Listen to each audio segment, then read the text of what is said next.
was coffee chat number 283. I don't count the ones in the parking lot, like up at Couch and Bay where we went last weekend and met up there with a bunch of hungry folks. We had a bit of a picnic. It was fun. A lot of people got to chat one-on-one, face-to-face, I guess. And then a few of us went down to the little museum they got going there, and then bought some ice cream. That was good. And I think Jim managed to find a bag of camel balls that he was enjoying. Not sure. I'll let him talk about that if he wants to sometime. It was actually. We have there's an old candy. I don't know. They had a whole rack of old heritage candies, camel balls. I couldn't believe they had these things. I thought they were long gone, but I guess there's still factories making some of that stuff, black balls and all sorts of just stuff that I hadn't seen in like 40 years. So anyway, it's pretty hot, but it's windy here tonight. Looks like some new clouds are rolling in. I guess more than ever, we need all these fires going. We need to find an electrical solution to an electrical transportation sector that needs to be done sooner, faster than ever. And I know some companies are trying hard to do that, and that's great. And we're getting there. There's nothing but, the media is just full of news. I can't keep up anymore. I'm not sure anybody can. There's lots of stuff to watch, and everything I watch is even better than I imagined it would ever be, let alone now it's like on a weekly basis, some new breakthrough. Anyway, Heather, do you have any announcements to make quick? I was going to talk about car wash. Yeah, no, nothing in particular at this point. So there's no set date for a drive in August? No, we'll have to set one up. Okay. Coffee And time again coming up. Jim Standon's here, I believe, Yep. from Salt Spring. There you are, Jim. I'll give you a minute to talk about, we're talking September 11, I think, are we not? Yep. And so Jim is setting up a really nice drive for that day. We'll all go over and meet up at Fernwood Cafe at the north end of the island at 11 a.m. Did you want to say anything quick about it, Jim? How your planning's going? I know nothing's final yet, but. Yeah, so Salt Spring's got a lot of really cool roads. They don't necessarily have center lines on them, so I think autopilot's, maybe leave your autopilot off while you're here. But I've done a little bit of creative routing so that if you come across on the Crofton Ferry or the Fulford Ferry, you'll have an interesting drive on the way out. And also on the way back, I've sort of made note of what are the good wineries that you could stop at and have a few sips on the way home. Cideries, beer places, and stuff like that. So the idea is to make the drive really interesting, and there's some options. So you can, so it might split up the cars rather than have everybody arrive at the same time. They can sort of come in, 11 o'clock is the destination, but somebody might hit the market for a while first, or a couple of food stands or something like that on the edge of the road. So yeah, trying to make it interesting. Yeah, there's one person mentioned to me that they might go up on the day before and book an bed and breakfast and enjoy the island for the overnight. And it's another really good option. We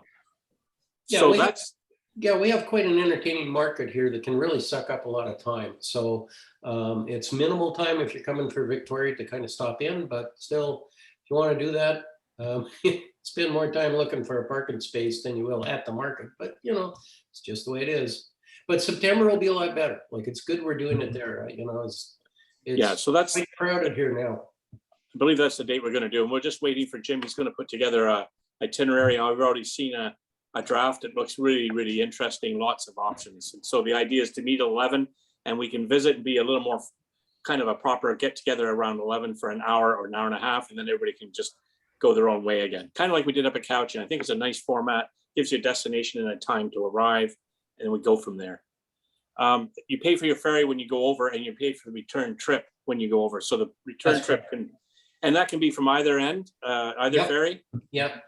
The funny thing is, if you continue on to Vancouver, you get a low rate because you already paid half of your rate to get to Vancouver. Oh. So you actually pay to get off the island in one direction, and it's free in the opposite direction. Yeah, right on. Only on Salt Spring, right? Yeah. Good. Well, thanks for that, Jim. We look forward to hearing more. And of course, we'll put that out as it comes in. You bet. There's a car wash planned here. Julian, you're back. Yeah. car wash at Motorized. Now we're talking maybe the 14th and the 21st. Is that right? 2 Saturdays subsequent, do you think, in Julian? Yeah, that This could sounds be a good. I'm good with that, and I've got staff, so we can do that. fundraiser. Yeah, fundraiser for the EV club. Right. So we're not sure of any details. We're going to work that out over the next few days, and then we'll get that out to everybody. We'll need some volunteers to help collect the money and serve coffee, bake donuts and things. No. just Sounds kidding. cool. Yeah, I mean, what I can do is I can put up the property, the parking, and water, soap, buckets, whatever, all the materials and supplies we need. We'll have a couple of vacuums going. So we'll be able to do like as much as we can cram in cleaning wise on a customer's car in the 15 minutes we have allotted. I think I'll have 3 staff members dedicated Nice. available to help.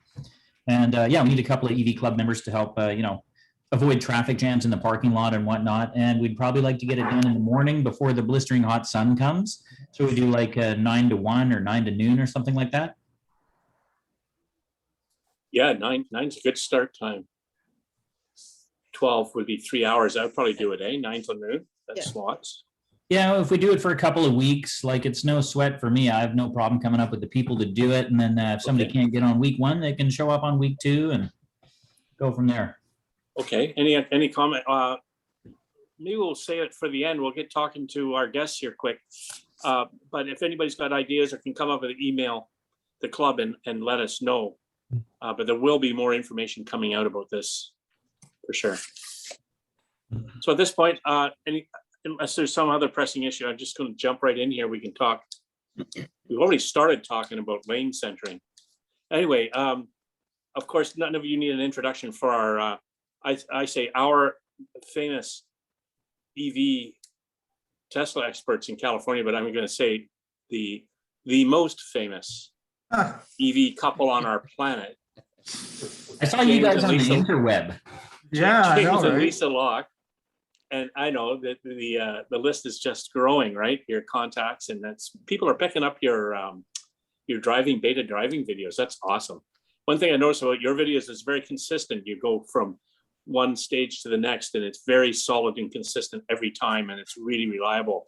It's very comforting to see that, to know that there's some kind of history there that works. So I'll leave it up to you. You all know James and Lisa, and if not, well, you'll get to know them tonight a bit. Yeah. And welcome everyone. And why don't you guys take it away and let's hear what you have to say about everything. Everything California Tesla, eh? Everything California, everything Tesla and Well, family. Yeah. Good to see everybody. I reached out to the board of the EV Club last night saying, next time you guys have a meetup, if you want me to come on and talk about how FSD Beta is going, I can. And Jim's like, how about tomorrow at 7? I'm like, okay. So I thought I'd just let you guys know about how it's going as a beta tester. For those that follow along, I have a YouTube channel. I've been a FSD beta tester since October of last year and been seeing it evolve over time as updates have been coming out. We had a big 4-month window where we got no updates from Tesla as they worked on the Pure Vision system that is now coming standard in all 3s and Ys in North America and is going to roll out to the fleet after we throw everything we can think at it and see if we can work out all the edge cases. I'm one of, I believe it's about 2,000 beta testers, public beta testers, and about, 70 beta testers that post publicly on Twitter, YouTube, social media about it.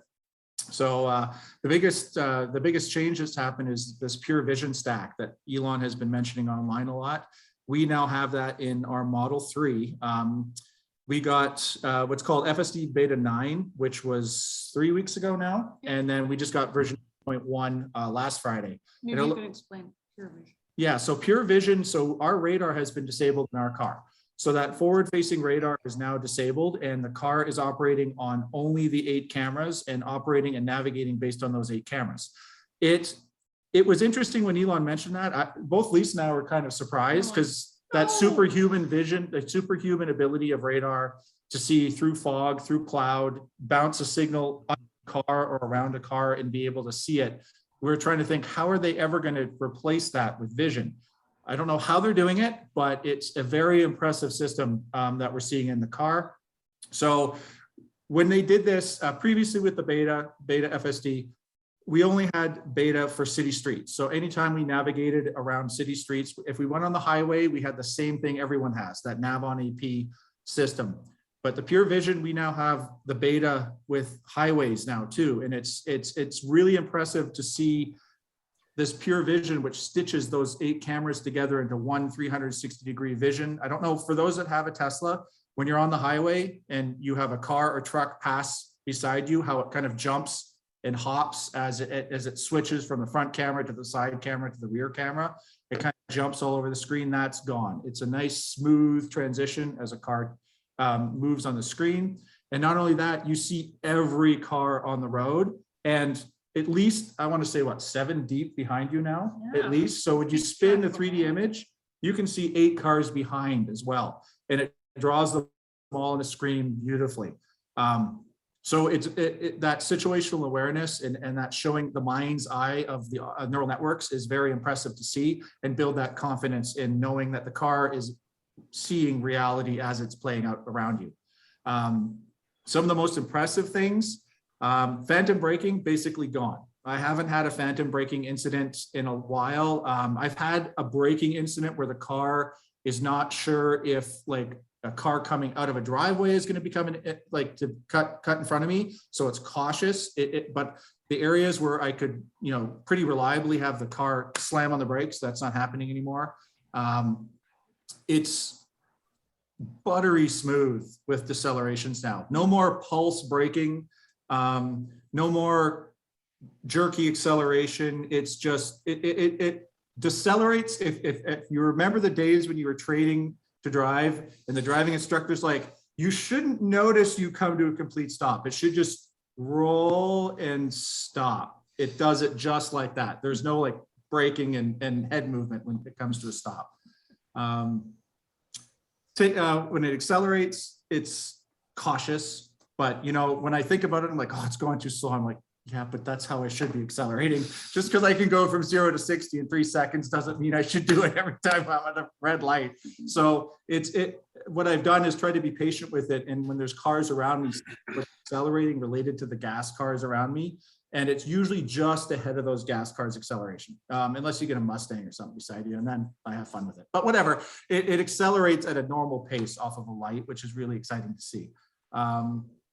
With this latest version, I've had a few no intervention drives, meaning I haven't had to disengage the wheel or intervene in any way, shape, or form. The odd accelerator when you're in LA traffic and you're making a left turn and it's going just a little too slow. Sometimes I tap the accelerator just to keep it going so it doesn't get someone irritated behind me.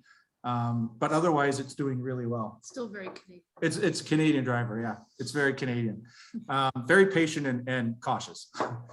What else can I tell you? Oh, we're getting updates. We're going to start getting updates every 2 weeks. So these iterations, now that Elon and the AP team have figured out the Pure Vision stack, they're going to start updating every 2 weeks. From what I understand from Elon's public announcements, he's going to. So right now we have three stacks. We have autopilot on, FSD on city streets, FSD on the highways, and then Smart Summon.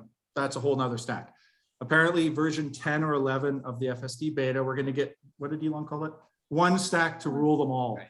So it's going to be one AI neural network stack that controls all of it at once. And that will be when Smart Summon is no longer a gimmick and turns into a reliable and usable feature of these cars. I think this is all guesswork on me, so don't quote me on that. Like, don't quote me, don't hold me to this. Based on the progress of this, I could see it going to wider release in the near future, maybe V10, version 10 of this. I don't know for sure. With regards to Canada getting into this beta program, I haven't heard anything. Rumors are that Tesla employees in Canada have it and have been trying it out, which is a good first step if that's true. And then I'm sure that once their confidence level with the Canadian road markings and signs, they'll start releasing it to a limited beta for testers up in Canada as well. But the learning and systems they put in place here in the US will help expedite and accelerate that deployment to international markets. Does anyone have any questions before I keep going here? Because I'm just kind of rambling on. I'd sort of, the loss of the sensors and, I've been in situations in Australia with dense rain where I could not see the car in front of me, dense snow in Canada where I couldn't see the road in front of me. And I'm sure one of these days I'll have really bad fog on Salt Spring and have the same sort of thing. If they had one sensor that sort of did an infrared thing, a LiDAR thing, or something like that, kind of makes sense to have just one looking forward. I don't care about anything else, right? So I'm kind of surprised that they did that one leap for just the pure vision, right? Yeah, from what I understand, it was just integrating that radar into the stack, and it was kind of a crutch that was slowing them down. I've seen one here in LA. We don't get weather. I mean, it's blue skies and sunny basically every day. I have seen some beta testers in San Francisco with fog. Show some videos that it was doing really well. Not like Salt Spring Island fog where it's pea soup thick, but I've also seen, not with version 9, but I'm sure there'll be cases out there, some heavy rain. But of course, we're having a drought, so it's kind of hard to get any kind of heavy rain scenario in the West here. There are some East Coast testers. I haven't heard anything back or seen anything specific around heavy rain, but I think time will tell. This AI day coming up in 2 weeks that Elon and his team, that I think is going to be where they reveal a lot of what they're working on and how they're going to handle it. So I'm really excited to see that and to see where they're going with this, and to see how quickly they can iterate and update the algorithms to be able to handle unique situations as they present themselves, especially Canadian winters, because that is by far going to be one of the most challenging, and European, of course, but the Canadian winters with ruts in the road, semis in front of you with the back covered in snow where you can't even see their tail lights, and being able to figure out they're there and what depth they are from you and being able to stop and stuff like that. So that's going to be interesting to see. Just one more question. Has there been any conversation around Canadian playground zones where there's no end of the playground zone sign? You look at the back of the sign in the opposite direction, in a bush someplace, to sort of give you a clue that you're done the playground zone. And those are pretty important, right? They are. With school starting up here next week, actually, Mitchell and Sydney start school on Tuesday.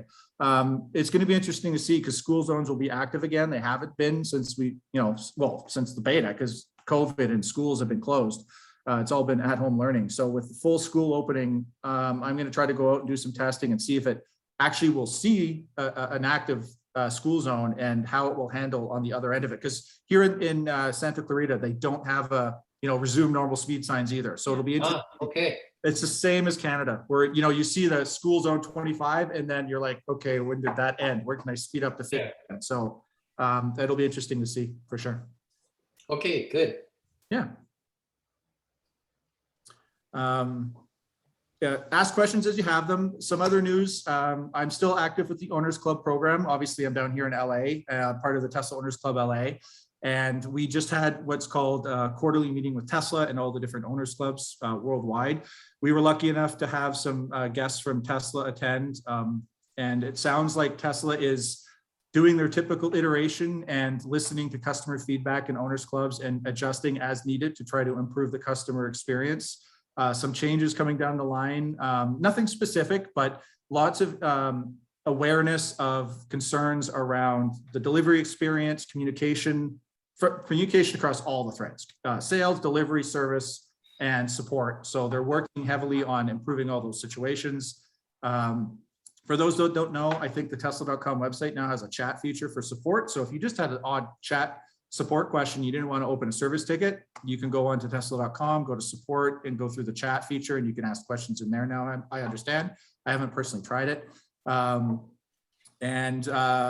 For those that haven't seen, there's some new updates coming that have been leaked online. There's a new app, Tesla app coming to improve that experience. And then of course, all the new updates coming with 2021.24 to bring new features into the car. Always iterating and bringing new things to the experience. Your best bet is to keep communicating with these wonderful folks at the VicEVA, Dave, Heather, Jim, all of them, letting know your feedback. They can get that information to Tesla, to me, and I'm happy to get it to Tesla if they can't figure out a path forward. As always, Tesla is very eager to hear every person's feedback. Those surveys, do those surveys. When you get a survey from Tesla, fill it, They take those seriously. So the way I can recommend it, there might be changes coming to the survey. A lot of people don't like giving less than 5 stars because they don't want to get anyone in trouble. I love that term, but be honest in the comment section. Give them your honest feedback. Let them know what you like, what you didn't like, where you think it could improve.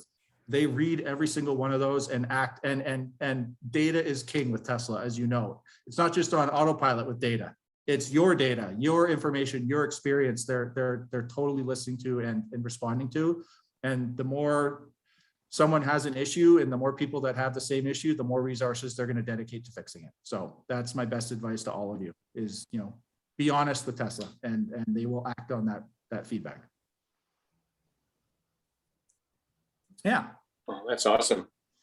There's lots to think about there. Oh yeah, and as always, questions, ask. And if you want to get a hold of me, and if you guys get a bunch of questions, let me know. Let me know through Jim and Dave and Heather, and I'm happy to come back and answer questions anytime. Always. I got a question. Sure. How's my bottle of tequila doing? It's doing well. It's stored in our cabinet. It's being protected. Maybe It has 10 other It friends. has 10 other friends. can. Yeah, I ordered like 12. At least. Oh, I got so much tequila. It's ridiculous. I hope that's not I colored have water. 2 bottles. 2 are mine, and one of them's full, and the other one's barely drunk. Not colored water you put back in them, is it? No, exactly. No. Well, see, it's tinted the right color, so I can put water in it. It looks like Find a way tequila. to get north. My he's here. Hold on. No. Unbelievable. No. Oh, hi. Oh, it's a mini me. The mini me. Yeah, so hopefully, Heather, as soon as that border opens and I can get across and not get stuck, not that it's stuck to be stuck in Canada, but the Americans will let me back in. I'll be coming up and I'll have to make many trips. Otherwise, Canadian border protection might get cranky at me with bringing 10 bottles of tequila How back. much tequila do you have? Oh, you gotta drink it right now before you bring it across. Yeah, right. Incredible. Yeah.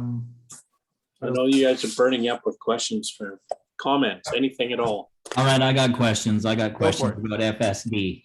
Sure. So, yeah, first of all, I'm having, I guess, first of all, we got Dylan Tucker just joined here. He's my new salesperson and he's rad. And on his first, actually, before he was even working here full time, I gave him an FSD car to head up island and go see his parents in Campbell River. And he drives a Ram truck. Okay. He's like, when he came on for the job, he'd never even been in an EV before. So all this stuff was like mind blowing. His first drive with me in an EV was a Fiat 500. We went around the block and then I took him in a brand new Performance Y and showed him what was up. And so then he's like, anyway, so now he works for Motorized. And yeah, it's really exciting learning about FSD, but I feel sort of handicapped with this system, James and Lisa, because we don't have any of the functionality that you guys do. And I see the visualization is now available on all the autopilot cars. So you can turn on Beta FSD visualization. It's an option in the car. Is it? You guys have seen that? Yes, Regular beta? we have the visualization. It's not the same as what you have. It's what you had like a month ago. So we can see, so even if you have just a regular autopilot car, if you turn on the Beta FSD visualization, you don't get to see the same lines. It's not the same as what you guys are posting right now, but it shows all the stop signs. It gives way more detail on Gotcha. motorcycles and bicyclists, and it gets like, it's way more accurate and it adds a ton of data. It's super cool. But yeah, it's so frustrating trying to show a customer, like, how do you explain how good it is? Because we know what you guys see. Yeah. And it's like, yeah, it'll pass people, which is wicked cool on the highway. That's the coolest thing ever. Merging is just like the money. Yeah. We get like these rotten traffic jams coming off Lee Road onto the highway, heading up into Goldstream on a Friday afternoon. Yeah. And just let FSD merge. It's the Yeah. best thing ever. It's like, sorry, it was the car. Oh, so cool. But yeah, I think the consensus around here with buyers anyway, or people that are looking at Teslas, everybody's sort of like sniffing around. They know there's stuff coming. It's super exciting. Like consumers are getting super pumped about FSD and they know what's coming, but man, is it hard to wait. Oh, I hear you. Oh, Yeah. the responses on some of my videos of people being impatient about this and like, when am I going to get this? And I totally understand the frustration because I would be that same person if I didn't have the beta. So I totally get it.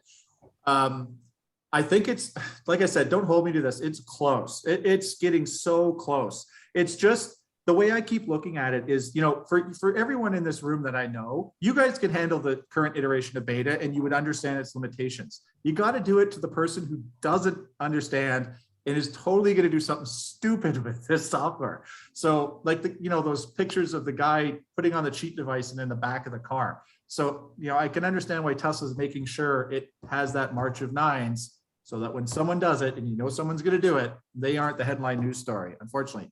So, but I think they're getting really close to that. That's pretty cool. It is. Like I said, I'm getting the intervention, no intervention drives. It's so much smoother. Lisa's getting comfortable to the point where she's getting ready to use it, which is a big. Even I turned it on. Yes, and she hasn't used it. Usually I'm like, nah, I just want, you know, something that's always going to be safe. I don't want to have to get into a car and also babysit the car. Yeah. But now it's getting to a point where the car is now smarter than me now. So we're like, okay, using this is now helping me rather than like hampering. She isn't teaching a teenager, which is not what Lisa wanted to be doing with this. I've been teaching a teenager since October, and it's been fun and it's been an interesting experience. I wouldn't call it relaxing at times, but it's gotten to the point where I'm still hyper cautious and watching it like a hawk, but I'm not having to intervene as much. And that is an encouraging sign. And in a few Sorry, Dave? Oh, I think he just properly. Sorry, Dave? In a few years, your kids will be teaching you how to drive it properly because there'll be so many new developments and you'll. See, you can hear. Yeah, she hears. Of course she does. Hi, Sydney. And an AirPod in, but I can still hear you. Yeah. Yeah, we keep threatening the kids. Maybe they won't need to get a driver's license. Don't worry. They're going to get a driver's license, but it's getting close enough that the day may come. Well, it will in their lifetimes, easily. It will in ours. Yeah, but AI Day will be the thing to see how they're doing all this. Because we've, as beta testers, we don't know anything extra other than what we've shared because we're allowed to share it all. And the Tesla autopilot team doesn't tell us anything. When we get an update, it's kind of like, oh, here's the update. Let us know what you think. And they won't tell us what's changed because they want our feedback. They want us to it and say, this is better or this is worse. That way they don't influence our feedback and we tell them what we're seeing. So that's, I totally understand that. They need us to be, you know, blind testers, not understanding what's changed so that we can give them honest feedback and not be tainted by them saying, oh, we changed terms. And so we just focus on the turns. Yeah. Have you guys seen that FSD Beta video where the guy lives out in the bush somewhere and he's got like a big roundabout dirt driveway, no road markings, bushes on either side, and the car actually navigates out and turns on dirt roads with no markings? Yep. Is that Brendan? That is that Dirty Tesla or is that? I think it's Dirty Tesla. Yeah, I think. Dirty Tesla. Yeah. Anyway, yeah, no, so here in our residential neighborhood, I don't post it because I don't want videos near my house. But all the roads are unmarked and there's cars parked and there's kids playing. It navigates that flawlessly to the point where the UPS or the Amazon truck is stopped and it navigates around that properly and handles all those situations without any lane marking. So it's been doing really well at that for quite some time. Now, you just mentioned UPS and Amazon. Are you talking about like delivery trucks? Not yeah. It's just navigating around vehicles stopped in your lane. Oh, got it. No, I was thinking they've got autonomous cars running already. No. And I'm No. No, I'd be doing videos of that and sharing if I saw that. No, not that I'm aware of. There's still drivers in those. Yeah, gotcha. Well, that's pretty cool. Yeah, I think the FSD stuff is, I mean, it's exciting for me and I've only seen a little tiny bit of it. So I can't imagine what it's going to be like when we see a wide release. No kidding, eh? Yeah. I've been toying with the idea of trying to come up to Canada with my beta car, but I have a sneaking suspicion when I cross the border, it's geofenced and will turn off, but it'd be interesting to come up and see if it works. Lose its powers? Yeah, right. It'll lose its superpowers. It'll just become a regular car. We do know that Tesla geofences their cars. I used to be able to turn on dyno mode on public streets and have lots of fun. And then they geofenced everything. Yeah. Now, if you turn on dyno mode, it puts you in limp mode and you can, you only get 50 kilowatts of power. Yeah. And then it takes days to go back to normal. Speaking of, have you been in a Plaid yet?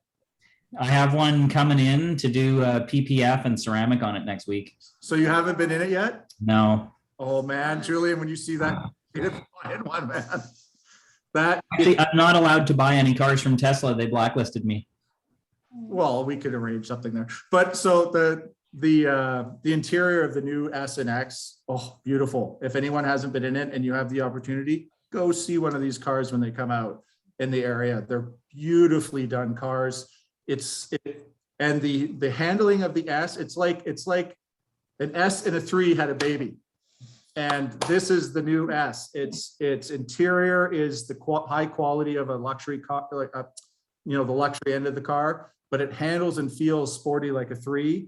And from what I understand, the long range S will take a performance 3 and match it pretty much.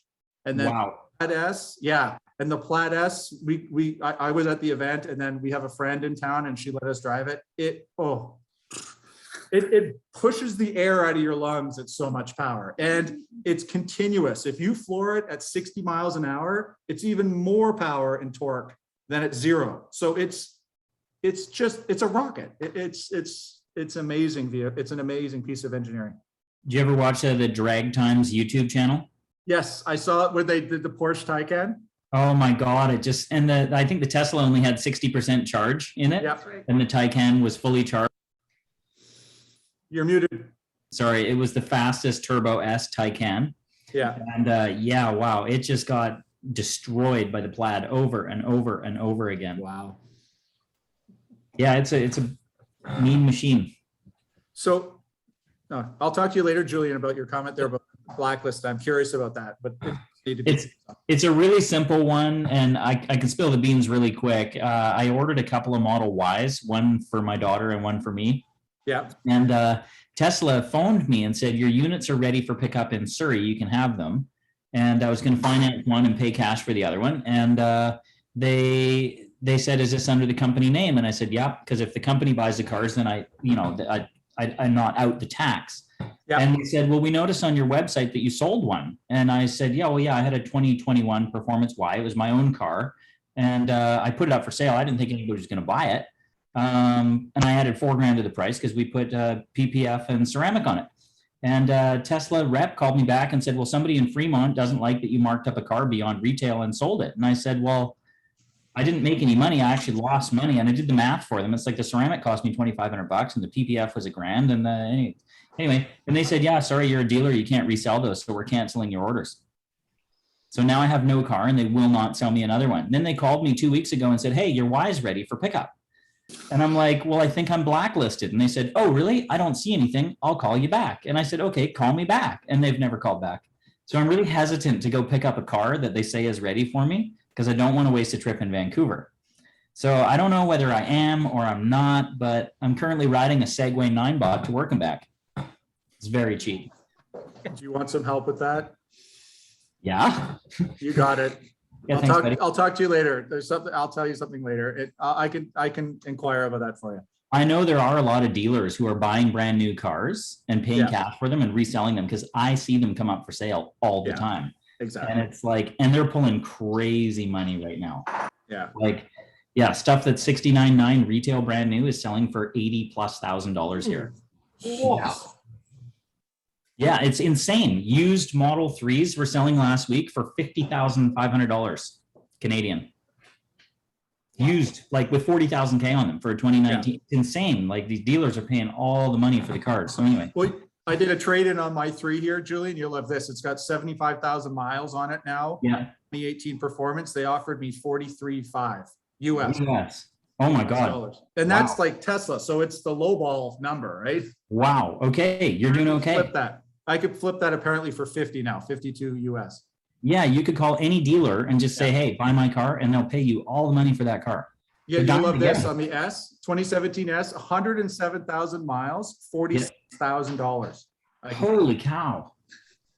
That's, Elon Musk said years ago that he would guarantee that the Model S would have better resale value at the end of a lease term than Mercedes S-Class. And they're worth 3 to 4 times more than the Mercedes S-Class of the same age. Yeah, So he was not wrong. he wasn't wrong. Yeah. He's never wrong, actually. But anyway, Yeah, it's funny. He's late sometimes, but he's never wrong. that's right. Yeah, that's pretty cool. It is. Elon Musk. Anything else I can tell them that I take for granted that would be worth sharing? Don't think so. Anybody else want to jump in here? I know you're all chomping at the bit. Is there anything- Just a small group today. That's nice. Well, David, can you hear me? Fred, yeah, I can hear you barely. Gotta yell louder. Well, I see James and Lisa look pretty homesick for Canada. Yeah, we do. We are. We are. We want to It's been like come 2 back. years. It has. Now you better shake your COVID first. We don't have COVID. We're okay. I have a little story to tell. We bought a 2019, well, my daughter did. I was out of the country. 2019 Bolt. We can talk about other cars. Okay. And of course, as you all know, there's a lot of flaming going on. They're going on fire. So my daughter, of course, parked it outside and scared to death. We called GM. They offered to buy it back. Good deal too, 20,000 for 2019. And we bought a brand new Bolt, 2022, and it looks pretty good. She likes a small car, and she's pretty happy driving it. I still get my Cybertruck. I mean, if I live to see it. I may be dead before it arrives. You know, never know, but they may go to Mars before I get my Cybertruck. Well, we know what you can use it for at least. Yeah, well, still looking forward to it, and it's. I don't know when we're going to see it. I don't think we're going to see it before the end of next year. Oh, we'll see it. I figure we'll see it the first half of next year. Really? If the world's, chip supply shortage and stuff like that doesn't change, COVID and everything like that, of course. James, do you know how many they're going to make, roughly? Not off the, no, I don't have any information about the production run rate, but I understand they have 1 million orders. I know the answer to that question. Go for it. Yeah, they're going to make all of them. Yeah. Yes, they will make all of them. Good point. I never thought of it that way. Yeah, that's a good one. Because I'm number 168,000. So where does that put me? Most probably in 2023. Well, Canada and US will see them first. I'm sure a lot of Europeans have ordered them that won't get them before we do. So I think, pending supply chain and everything like that, they're gonna crank those out pretty quick once they start. Well, that's the next car out. Right? That's the next car out after the Y in Texas. Yeah. There's not going to be any paint shop delays. No. I have an interesting little anecdote. A friend of mine phoned me yesterday and said, "Oh, you know lots about Tesla and everything?" I said, "Yeah, fair amount, yes." She said, "Well, my son, Chris, is really interested in a truck." He said he went down our street and saw this great garage on Lansdowne. She said, "Yeah, that was my friend's, my garage." Anyways, so he's a Dodge Ram driver from way back, anti-EV and everything. And now he's turned around. He wants to buy a Cybertruck. So Nice. there is hope in the world to convert all the non-EV truck driving young people to electric. Well, he's young enough, he can wait. Yeah, he can wait. He might have to wait till next year for it or year after. Yes, I think so. I think people become believers when they see almost $2 a liter at the gas pump. Yes. I You think know, they also become believers when they see the number of EVs at every intersection. Yeah. I think Dylan and I, Incredible here, James. No. Dylan and I had a customer at Motorized today, and he's got a pickup truck and a Volkswagen Atlas, and it's the Atlas is like some big gas SUV. And he just bought this Atlas a couple of months ago, and I think between the two vehicles, they were $800 a month for the truck and fuel, and I don't know, almost that for the Atlas, or maybe it was 500. I don't know. The number was obscene. And so a lot of people love pickup trucks. Canada loves pickup trucks. But when they become cost prohibitive to operate and you can no longer use the pickup truck for the reason you bought it because of the cost of operation, electric is the only choice. Like we used to have propane back in the day. Well, that's obviously gone. So it's like, what are all these new truck buyers going to get? Well, I think Ford is really smart in releasing this Mustang, and they're probably going to beat Tesla to the punch with the F-150. Not that it'll really compete with the Cybertruck, but they're going to have a lot of people in their showrooms that would have been F-150 buyers who are just going to go with the electric truck, and they're going to feel comfortable. They're not going to feel like it's a gigantic step because they get it from a company they've been buying from for 30 years already. So I think the electric pickup trucks are going to get here, and when they show up, they're going to populate the streets really, really, really fast. Yes. I was in Vancouver yesterday, and just on the normal route that I go to do my calls, I encountered 3 different abandoned car lots that were full of nothing but Teslas. And 100, I counted 100 in the first one, and the other 2 were larger, the number of cars sitting there waiting to be delivered. Crazy. That's insane. Yeah, I know last year Tesla was rumored to be delivering up to 135 a day, and between their 3 locations, but now they've opened up Surrey.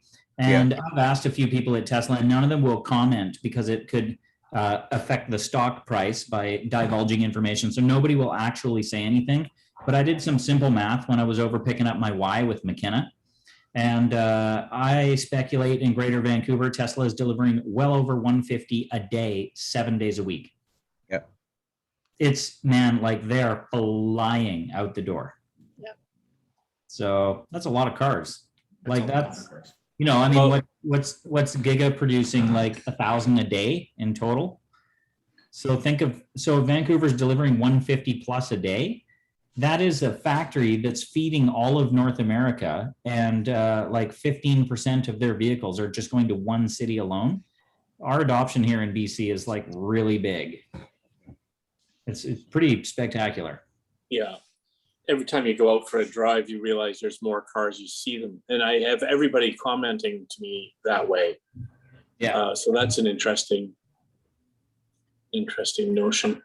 That drive to Sydney today and back, Julian, with your cars, I was surprised. The traffic was heavy on the Pat Bay. So, you know, you just sort of watch what's going on around you. And it was really quite surprising.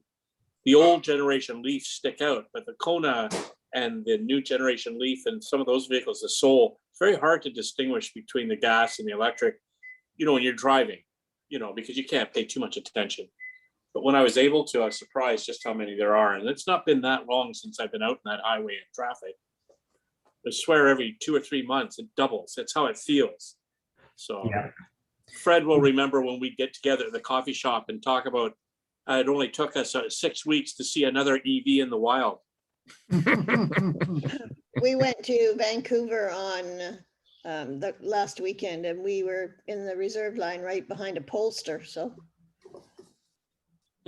See, Polestar, yeah, Polestar Victoria's got their building sort of set up. They have 2 cars parked in there, but there's no staff and the lights are off. So I don't know when they're going to open, but they're advertising heavily. They're spending a lot on Google ads. They're buying print ads. They're buying radio ads. So Polestar is advertising all over the place, and they have 1 car to look at, but you can't touch it. So I don't know when they're going to launch in Victoria. I'm sure they'll sell okay. Monty Belson's in Vancouver selling over there, and he's sold 50 of them so far. And interestingly, the number of people who are buying those cars that are non-EVers is really high. Like I look at all Tesla's trade-ins when they come up in the auction, and about 30% of the people who buy Teslas are EV owners who trade in an EV at Tesla. But at Volvo, it's more like 5% of the people who buy a Polestar are current EV owners. All the rest are brand new EVers. They were maybe Volvo centric or luxury car centric, and they're attracted for one reason or another. Maybe they bring their old car in for an oil change and an engine, and they end up with a new Polestar. But yeah, it's interesting. They're creating an EV market within their own brand and appealing to customers who are not already EV experts. So they should do well if they can actually produce cars. Yeah, for sure. Yeah, they're coming to Salt Spring tomorrow. I only found out about this 2 hours ago. I guess they were trying to say talk to me, because I can help. But I did get a note out to the existing owners here that Yeah. be a pole star at Island Savings for a couple hours. So they have Yeah, we reached out to us. We had them a month ago at Sequoia Coffee here at Royal Bay. They brought both cars that morning, and everybody was more than welcome to sit in them, but they weren't prepared to take us for drives or anything. No. And it feels very much like a standard American muscle car. That's apparently the design idiom they followed, the Dodge kinda- Challenger. They kind of remind me of a mini Dodge Challenger from the backside. They're very And similar. the guy said that's the design idiom they followed, which I thought was odd for a Volvo. But when you look at the rear end, you can see it. And when you get inside of the high console, and I don't know quite what they're after, but it was pretty interesting. I mean, it's what it is, right? It's an EV, it's a good thing. Hey, James and Lisa, are you guys up to date with Tesla's idea of rolling out superchargers on preformed slabs? Yeah, I've That- heard about it and seen it, That is the coolest idea ever. isn't it? Like, I'm, way to yeah. fast track the install. Yeah, you see how many chargers are putting here? Like they basically are doubling the LA chargers in the next, next 12 months. Are they doing any of that slab charging in Canada? Yeah, I think they are deploying a lot of those kind of preformed chargers. And then they're also, you guys heard the news, I'm assuming that Tesla's opening up the charging network to other EVs as well, which is good, I feel, for EV adoption and helping expand the charging network more as that money comes into from other EVs charging off the network. So is that going to be a CHAdeMO or CCS combo plug on those, or will there be adapters? from what I understand, I think Elon mentioned an adapter that they will make for CCS that will plug into the Tesla superchargers, and then an account via the app, the Tesla app, for users to just pick the stall they're plugging into and plug in and charge. So That sounds pretty good. sounds simple and painless and an easy way for, getting those EVs that want to do long distance travel to be able to do it.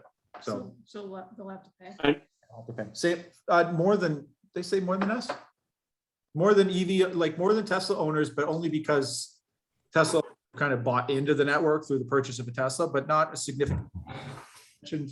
They would do it based on time for those cars that are slower, but this is off memory, so don't quote me on any of that. Yeah, I think they said they were going to do dynamic pricing. They were Yes. going to drop pricing at quieter supercharger stations, Yes. jack up the pricing at busier stations. And I can't remember. I heard something about that in some release from They're Elon. doing that here in California. They've been trialing it here, and we have sliding rates based of time of day. Because here in California, we have the peak power rates. For us, it's 4 to 9 p.m. So if you try to supercharge here in this area from 4 to 9, it's a lot more expensive to try to encourage you to wait till after 9 to charge. Yeah. And I think even during the summer, they were giving like 50% off after 9 o'clock. And then for the fires, they were offering free charging after a certain time. So yeah, they definitely dynamic. I got a question for you about superchargers. You may or may not know. Yeah. Okay, so you go to a supercharger location. You've got the I don't know the actual supercharger unit with the whip on it.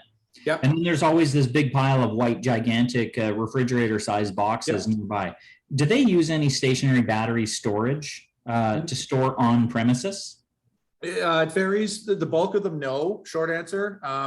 From what I understand, so for those that have had, so you guys can correct me with BC Hydro. Here in California, when we installed our solar and our power walls, our system was sized for the combination of all of them together. So assuming that all of them dumped to the grid at once, that's how we were sized. So it never does that. Like our power walls can't sell to the grid at the same time as our solars at peak, right? Because they don't want us as a utility.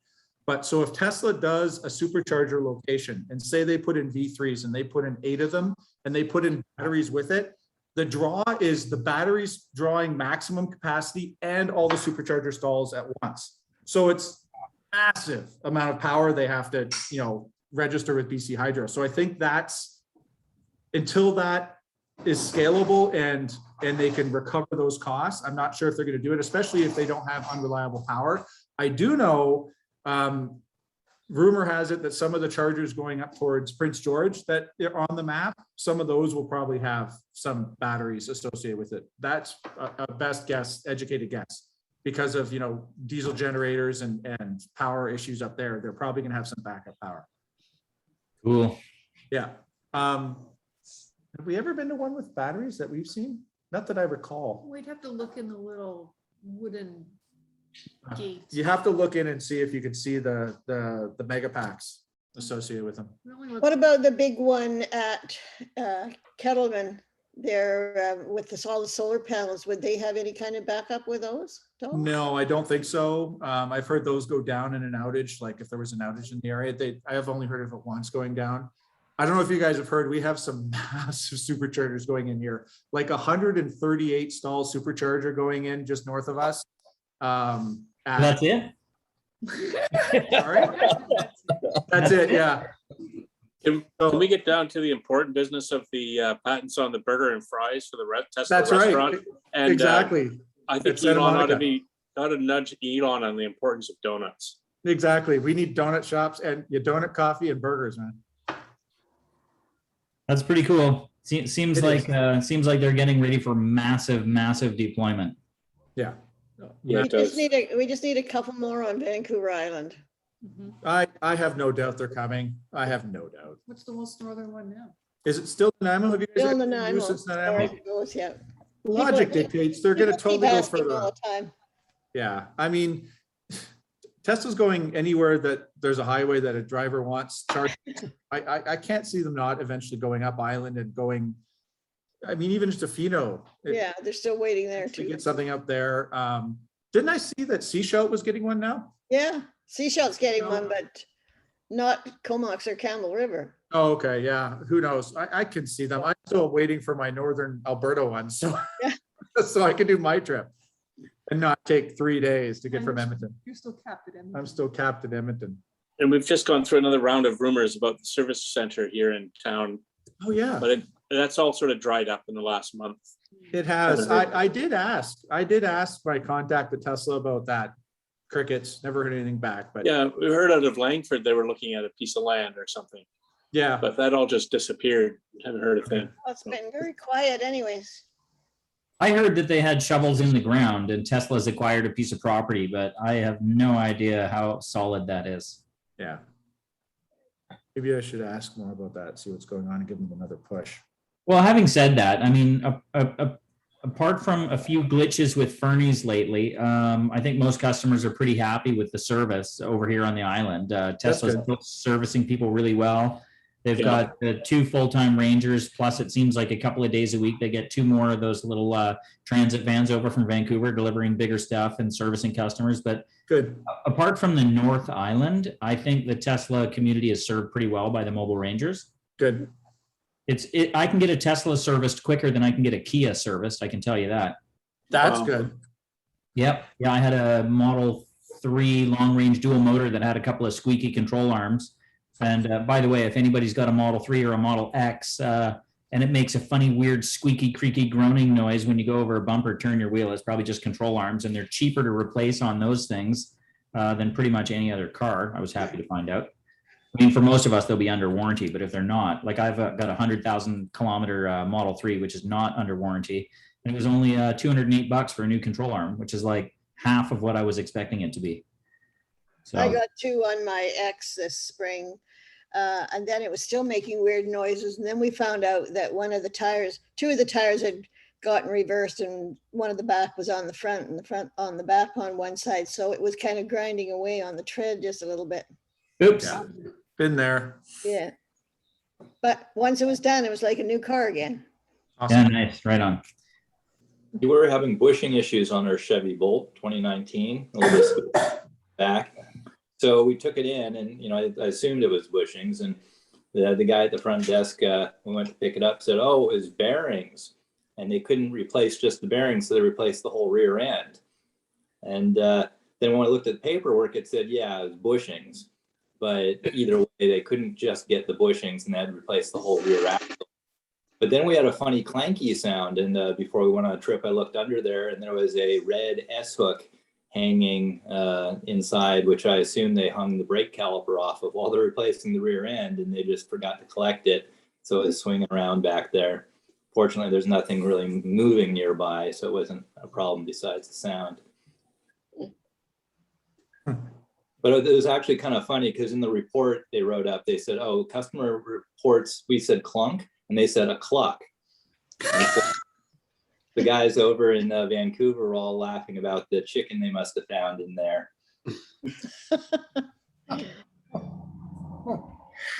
Do Teslas get clucks in the rear end? Yeah. They get pops sometimes. Pops and batteries. Oh dear.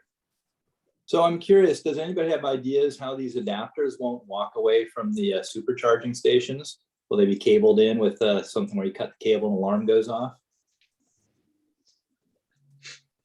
Good question. Isn't the adapter part of the car, not part of the charging system? Yeah, maybe the owner has to have the adapter, kind of like we carry Yes. the adapter. Well, what I read from Elon's tweet was that they were going to provide adapters, but if theft became a problem, they would just ask that people provide their own, and they would sell them. But I mean, it's not rocket science. I mean, it could be if you wanted it to be, to have them, like I say, tethered in with some kind of alarm cable. So if you cut the cable, an alarm goes off, and you know the security cameras figure out who you are, kind of thing. Yeah.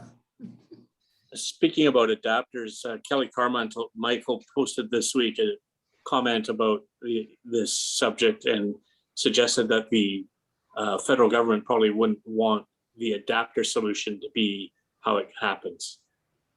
And that might have something to do with their money, the subsidies that might then become available. I think they're talking to the US federal government, that likely adapters wouldn't be allowed as a solution because it is a bit loose goose, really.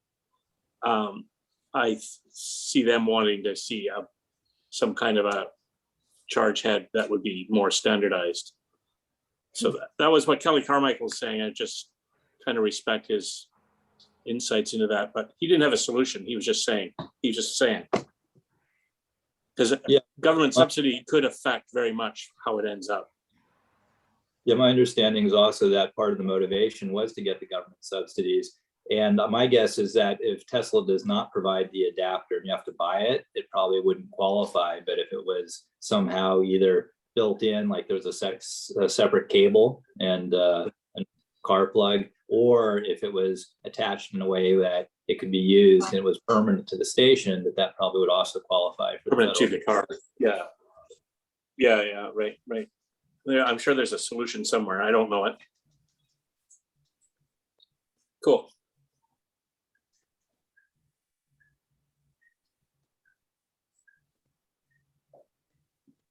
There it is.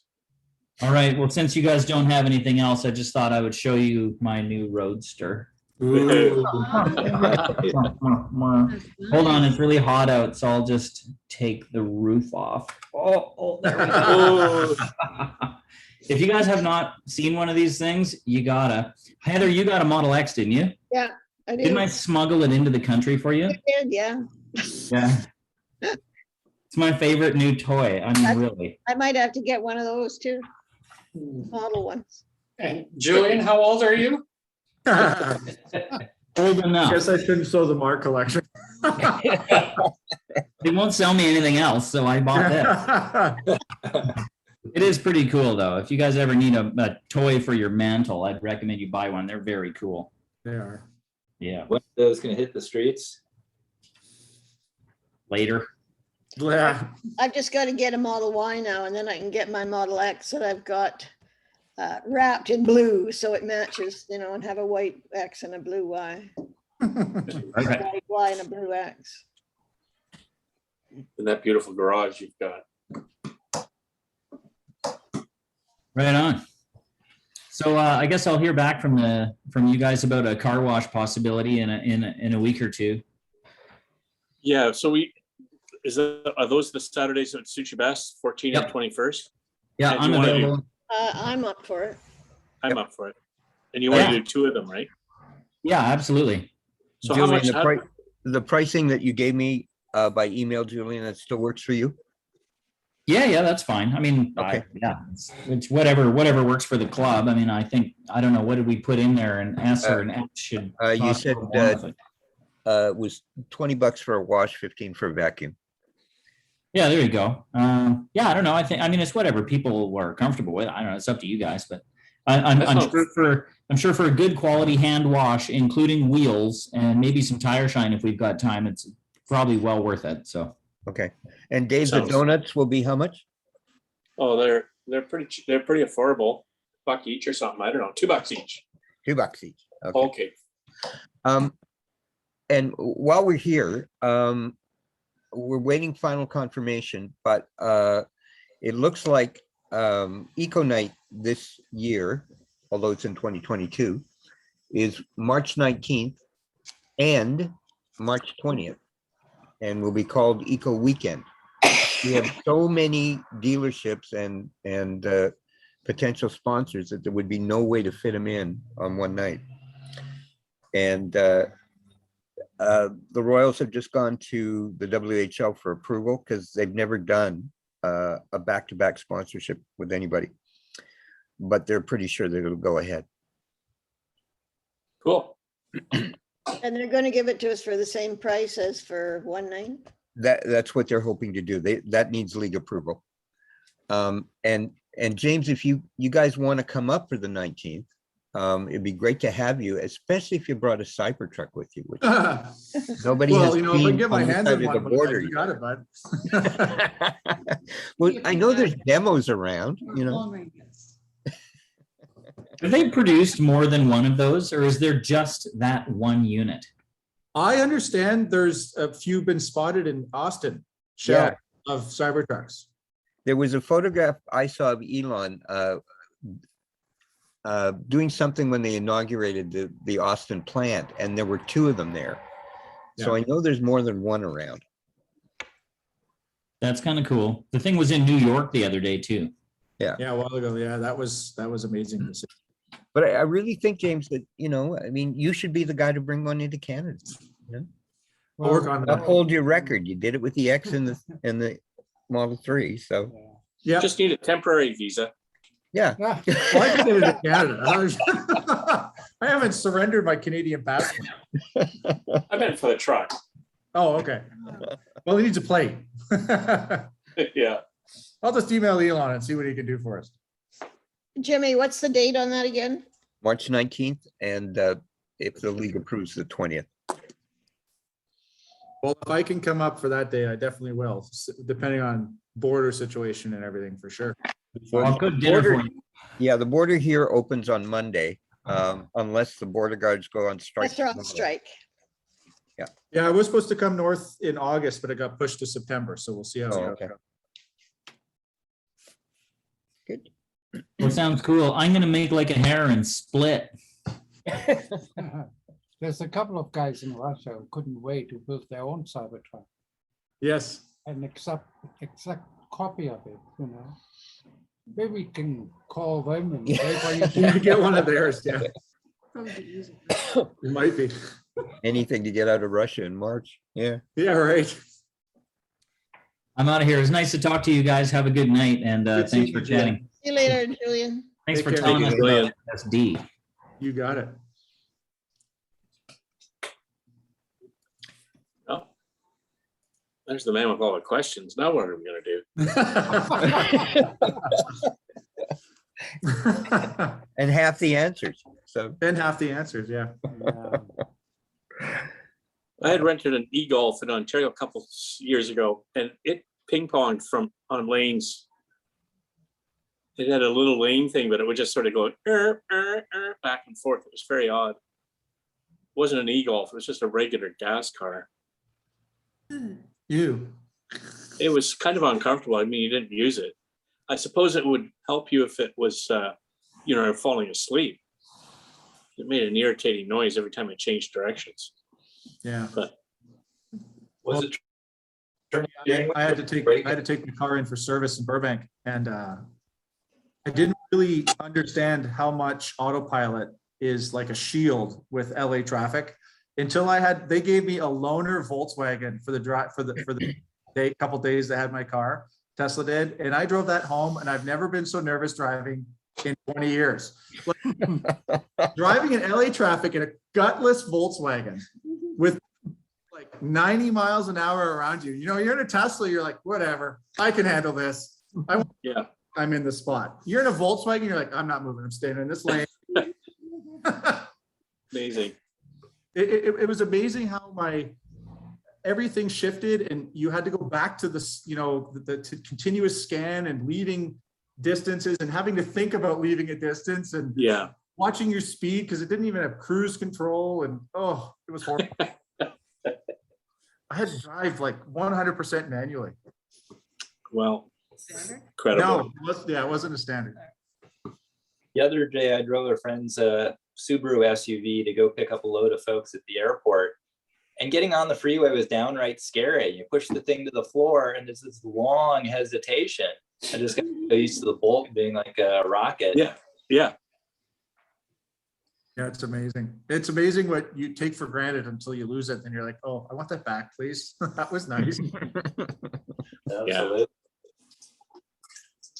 Yeah. So earlier, somebody mentioned that they had did a repurchase agreement with their Bolts. I didn't catch who that was. Fred. Is he still with us? Yeah. What's your question? Well, we're kind of going through the process here in California and having a hard time. Actually, we're playing phone tag with the California specialist. But I'm wondering, I mean, the things I've been reading online, it sounds like people are getting back everything they paid from the get-go minus a per mile kind of charge. And I'm wondering what your experience is up there. Well, I don't think I got a fair deal. I mean, 20,000 for 2019, but my daughter bought it used, so I guess it's not too bad. It has 100,000 kilometers on it. Oh, okay. Yeah, we'll see what kind of offer they make, but my girlfriend's almost ready to do the new lease is ridiculously expensive. So she's paying like $320 a month for the 2019 Bolt. A few months ago, you could have gotten the 2021, I think, maybe the 2022 for $59 a month. And so that was when I was agitating for her to get out of her lease and get a new one, but she didn't want to. But now she says it's up to $4 something a month to get a 2022 Bolt lease. And it's only about 500 something a month for the, I think the Model 3. So she's not convinced she's going to do another Chevy, and that gives us some bargaining room, but we'll see what they offer us. Yeah, I don't know how much Tesla would give you for your Bolt.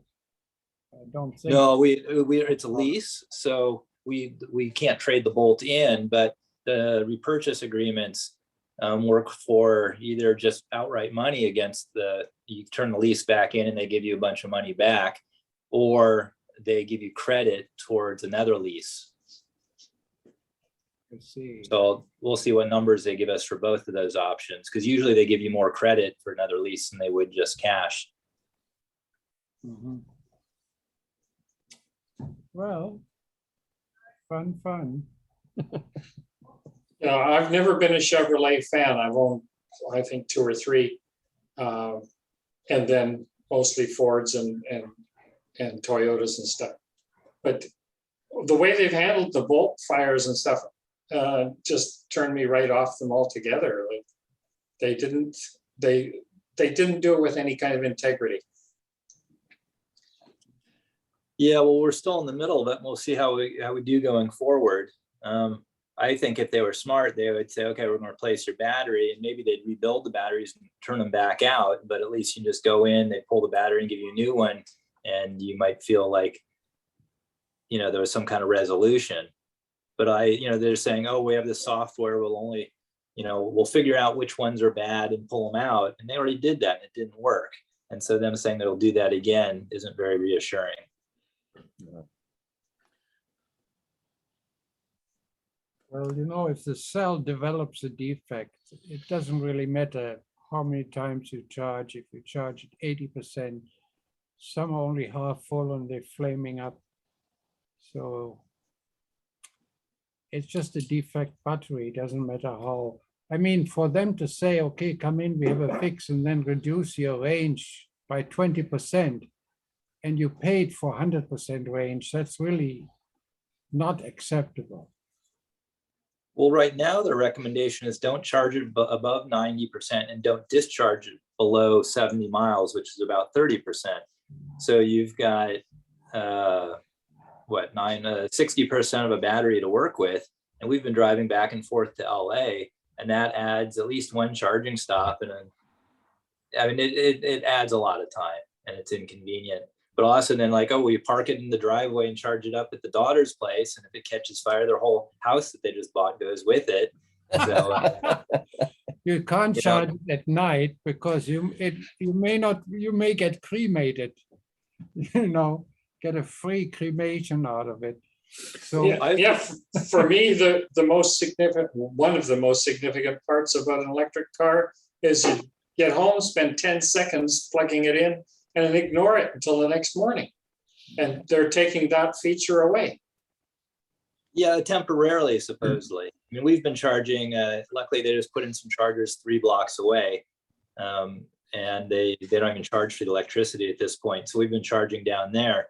Previously, it would take me about 15 or 20 minutes to run a cord from the garage across the, up the driveway, across the sidewalk, put a ramp over it, and then to the car and charge with the original charger. So we were getting about 11 miles an hour with that because the original charger actually works at 240 volts. But anyway, so it's just as quick to walk down the street and it charges twice as quick. And it's not in front of our house under a tree that could light the house on fire if it went up. what's going on there? Yeah, it's a terrible situation. I mean, I totally stressed out my daughter having to cope with it. So what happened? Tough one, I guess, with the what was it, the Kona that had a battery problem. They just said, okay, we're going to replace all the batteries and be done with it. That's what they should have done, yes. Doesn't GM get their batteries from the same place that Kona did? Anybody know? Yes. I think they are, yeah. Same problem. Yeah. But it's the same battery manufacturer. Yeah. Yeah, the plant that was problematic for the Bolt batteries is in South Korea, Right. LG plant. And now I guess from the middle of 2019 on, there's a US plant. I don't know what the manufacturer is that's making the cells. So supposedly the defect didn't jump to the new factory. Or 2 defects, they say. If there's these 2 rare manufacturing defects happen to be in the same cell, you get a fire. And so how they're going to figure out which cells have that and the module needs replacing hasn't been revealed as far as I know. You know, whether it actually kept really good track by lot and they know where to find each lot and they know somehow which lots are affected, or if they're going to do another software thing that, you know, looks at the battery and figures it out. It hasn't come out yet. Jerry's not on anymore, but David, do you know if he's had his replacement for his Kona battery yet? Last I talked to him, he hadn't. Yeah, No? no, I don't. Okay. I don't think so. Because I know he'd gotten the recall notice and the date for replacement. Yeah, Okay. don't know. 100%. You'd think he would have said it. Said something. Yeah, yeah. I guess other batteries are going to have to analyze, find some kind of way to identify the faulty cells through analytics. I mean, there's short enough batteries already in the world to have to replace tens of thousands of packs, you know, to break down all the cells because you can't find the faulty one or you can't identify it. Do we even know they know how to identify a faulty cell in a, they're using those pouch cells, are they? Pouch packs? Batteries? There's got to be a way to detect the faulty cell without having to destroy all of them. But even so, That should be a manufacturer's problem, not a customer's problem. certainly it is. It's really interesting how quickly all of these legacy manufacturers go back to the kind of secrecy and everything else that they've always had about what Yeah. they're doing, where the problems are. Jerry told me that he noticed a little thing about Toyota during the Olympics here in Canada. I don't know in the States, are running all kinds of ads about all their new coming vehicles with electric and hybrid and hydrogen. And Yeah. apparently the hydrogen car that they're featuring in the ad doesn't actually exist. It's all a photo manipulation thing. Yeah. And, Concept. It's a concept drawing. yeah, It's not even a concept car that functions. yeah. It's not even like a prototype or anything. Yeah, crazy. Okay. And you found out what goes in the Olympic flame to make it yellow, Jim? Sodium, oh God, what is it? Sodium, Because they're burning I wanna say hydrogen. sodium at Olympic. carbonate. Yeah. Which apparently they spray into the flame because otherwise hydrogen's an invisible flame. But the stuff in particulate form can do everything from cause a pulmonary embolism to melting your coronas. And so it's maybe a good thing there aren't many people in the stadium. I don't know. I'm glad I sold my Corona. My Sharona. Oh, it's Yeah. a different song.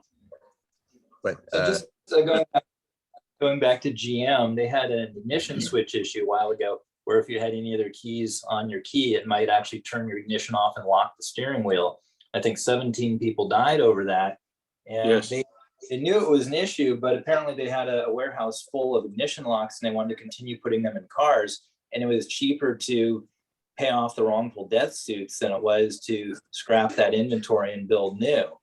Yeah. And so Mary Barra, I guess the CEO, said, no, that'll never happen again. And now we're kind of in a similar situation and it's happening again.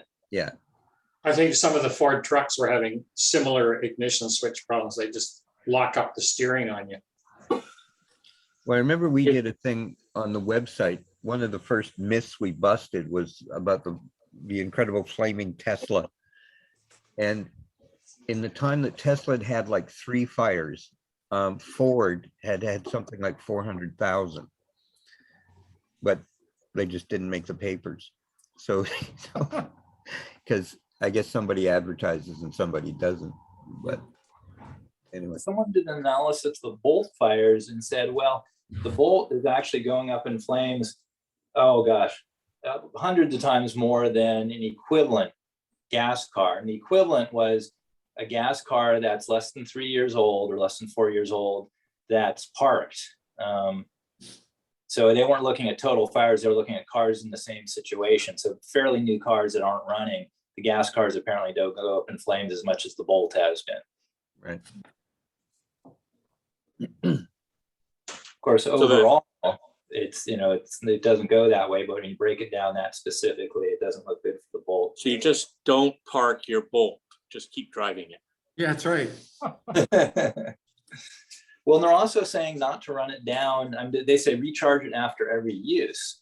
So I'm reading into that they think that this dendritic situation or whatever that causes the fire, if it has these 2 defects, is something that maybe develops if the battery sits at a low charge for a length of time. I'm just guessing on that, but some batteries, like lead acid batteries, you don't want to let them sit for any length of time when they aren't fully charged because they will die quickly. So I wonder if there's some process going on at a low state of charge, or if they're just telling you to do that so you don't deep cycle it, and also so that the charging cycles are shorter. It's not clear why they've told us to do that. Right.